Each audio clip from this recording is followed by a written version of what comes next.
Bismillahirrahmanirrahim. Assalamualaikum warahmatullahi wabarakatuh.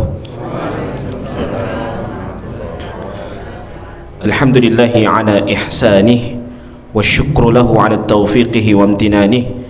Ashhadu an la ilaha illallah wahdahu la syarika lah wa ashhadu anna sayyidana Muhammadan abduhu wa rasuluh wa ala alihi wa sahbihi wa tabi'in wa tabi'ut tabi'in wa man tabi'ahum bi ihsanin ila yaumiddin wa ba'd.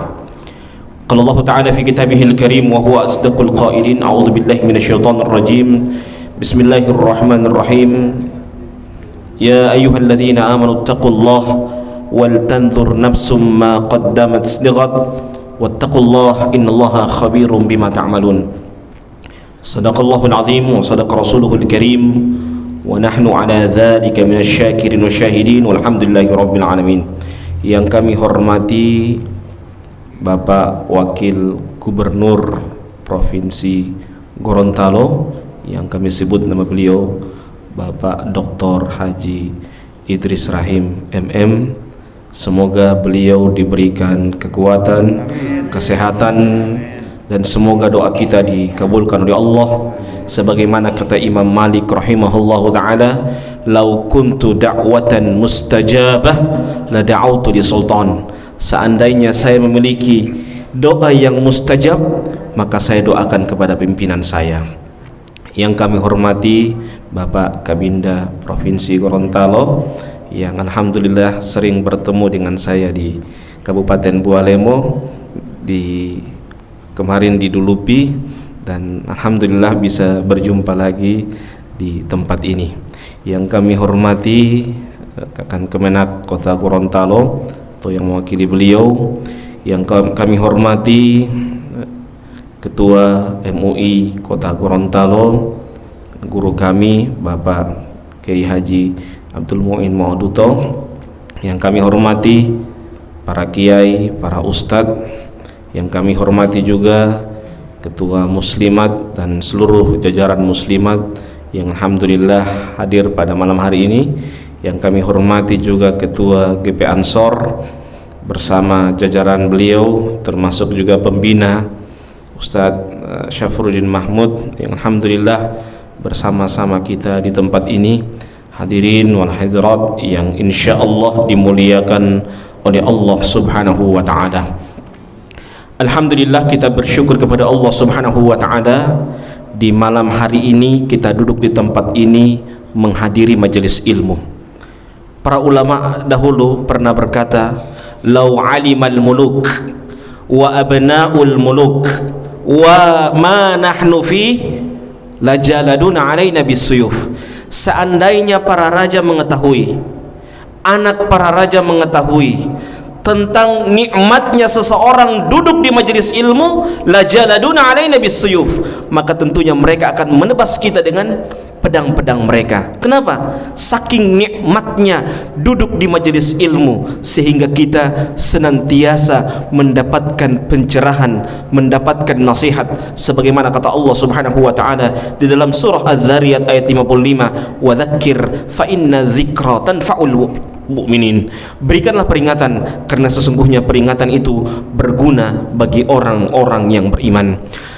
Hadirin yang dimuliakan oleh Allah Subhanahu wa ta'ala, kita berada di tahun baru, dan alhamdulillah tahun baru kali ini kita hadir di tempat ini menghadiri majelis ilmu, dan ini adalah insyaallah awal yang mulia buat kita. Dan bisa jadi juga tahun ini kita tidak tahu, bisa jadi tahun ini adalah tahun ajal kita.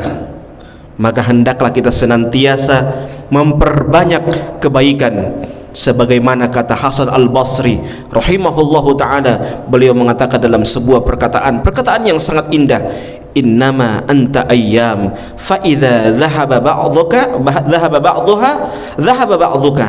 Sesungguhnya kamu itu adalah kumpulan hari. Apabila berlalu hari-hari, maka sesungguhnya sebenarnya berlalu sebagian dari umur kita. Hadirin yang dimuliakan oleh Allah Subhanahu wa ta'ala, Rasulullah sallallahu alaihi wasallam beliau itu adalah seorang sosok pemimpin yang mulia. Saking mulia beliau menciptakan perbedaan dan semuanya aman, nyaman. Ya, dari qiraat saja sudah 10 qiraat. Ya, itu baru qiraat, belum masalah fikihnya. Ya, kalau di zaman sekarang hanya 4. Ya, dulu banyak fikih, tetapi tetap bersatu. Ya, itu namanya wasatiyah. Ya, wasatiyah itu adalah bainal ifrat wat tafrid. Ya, tidak juga radikal.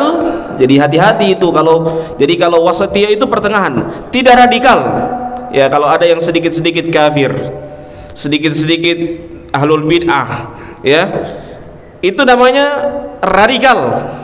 Sehingga orang yang berbeda dengan mereka, walaupun masih satu akidah, ya, hanya beda mazhab saja, mereka sudah mengkafirkan, sudah menganggap orang ahlul bid'ah. Nah, inilah yang harus kita berhati-hati. Karena hadirin yang dimuliakan oleh Allah Subhanahu wa taala, beragama itu semakin kita belajar, semakin kita bijak. Karena apa? Semakin banyak literasi.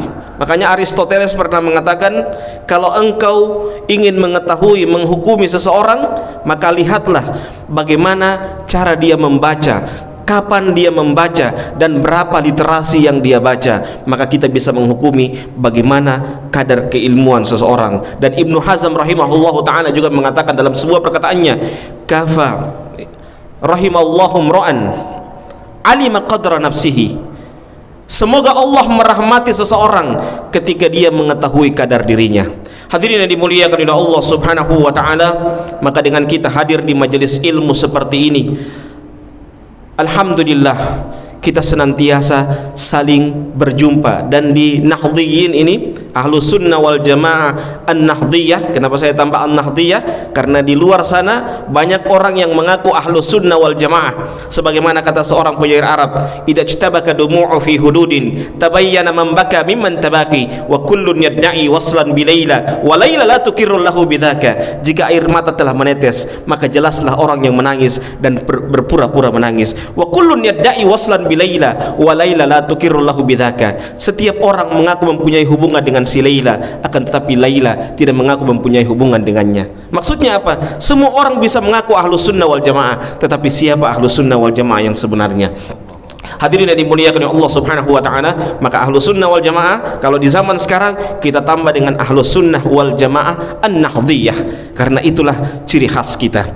Hadirin yang dimuliakan oleh Allah Subhanahu wa taala, yang berikutnya, kalau kita melihat sejarah ulama-ulama dahulu, ya, itu murid dengan guru itu berbeda, tetapi berlapang dada. Ya, saya contohkan, ya, seperti Syekhul Islam Ibnu Taimiyah punya guru, ada namanya Imam Ibnu Katsir, Imam Az-Zahabi. Imam Az-Zahabi berbeda dengan Syekhul Islam Ibnu Taimiyah dalam masalah akidah. Bayangkan, dalam masalah akidah, tetapi beliau sangat menghormati. Beliau sebagai murid menghormati gurunya Syekhul Islam Ibnu Taimiyah. Di zaman sekarang, wal'iyadzubillah, ya, jauh belajar, semakin dia jauh belajar, balik kemari dia lupa gurunya yang awal, ya, yang mendidiknya awal, dia lupa, wal'iyadzubillah. Maka hadirin yang dimuliakan oleh Allah Subhanahu wa taala, ingatlah hadis Nabi Muhammad sallallahu alaihi wasallam, al barakatu min akabirikum. Keberkahan itu dari orang-orang, dari guru-guru kalian, ya. Bahkan Nabi Muhammad sallallahu alaihi wasallam bersabda, laisa minna man lam yuwaqqir kabirana wa lam yarham saghirana. Tidak termasuk golongan kami, kata Nabi, orang yang tidak menghormati orang yang lebih tua dari kita, bahkan guru-guru kita. Dan kata Nabi juga mengatakan, orang yang tidak menyayangi orang-orang di bawah dari kita, itu murid-murid kita. Hadirin yang dimuliakan oleh Allah Subhanahu wa taala, maka yang paling penting itu adalah ilmu kita. Bagaimana ilmu yang kita dapatkan, kita benar-benar menjadi orang yang semakin berakhlak yang mulia dan juga semakin menerapkan. Dan kalau kita sudah belajar, insya Allah, ya, amalan-amalan, ya, yang dilakukan oleh keluarga-keluarga kita, oleh sahabat-sahabat kita, tidak langsung divonis. Biasanya yang langsung memvonis begitu baru 1-2 buku dia pelajari, ya, dia langsung memvonis, ya. Baru 1-2 kitab yang dia pelajari, dan 1-2 kitab pun dipalsukan lagi, dia pelajari, kemudian dia langsung memvonis kepada orang lain itu adalah orang yang sesat, orang yang tidak sesuai dengan Al-Quran dan Sunnah Nabi Muhammad SAW. Hadirin yang dimuliakan oleh Allah Subhanahu Wa Taala, maka kembalikanlah kepada Al-Quran dan hadis. Al-Quran, ya, kata Allah Subhanahu Wa Taala dalam Al-Quranul Karim, wa nunazzilu minal Quran ma huwa shifa wa rahmatul lil mu'minin wa la yazidudz zalimina illa khasara. Dan sungguh kami menurunkan Al-Quran. Tugas dari Al-Quran apa? Syifa, pengobat. Jadi kalau ada orang yang galau, kadang-kala orang galau di zaman sekarang, orang galau dia cari narkoba, ya. Orang ingin jadi sultan, kadang-kala yaitu banyak yang dia buat, ya, sehingga kadangkala itulah yang tidak mencari solusi dalam agama. Kalau dia mencari solusi dalam agama, dia senantiasa sholat tahajud, senantiasa sholat, ya, maka insya Allah keberkahan hidupnya itu akan nyaman, ya. Hadirin yang dimuliakan oleh Allah Subhanahu Wa Taala, karena banyak di masa sekarang ini banyak orang yang sukses tapi tidak bahagia, ya. Kesuksesan tidak membuat orang bahagia, ya. Ada orang yang kaya tapi tidak bahagia, punya uang tapi tidak bahagia, cerai, ya. Itu apa? Karena tidak ada kebahagiaan dalam hati.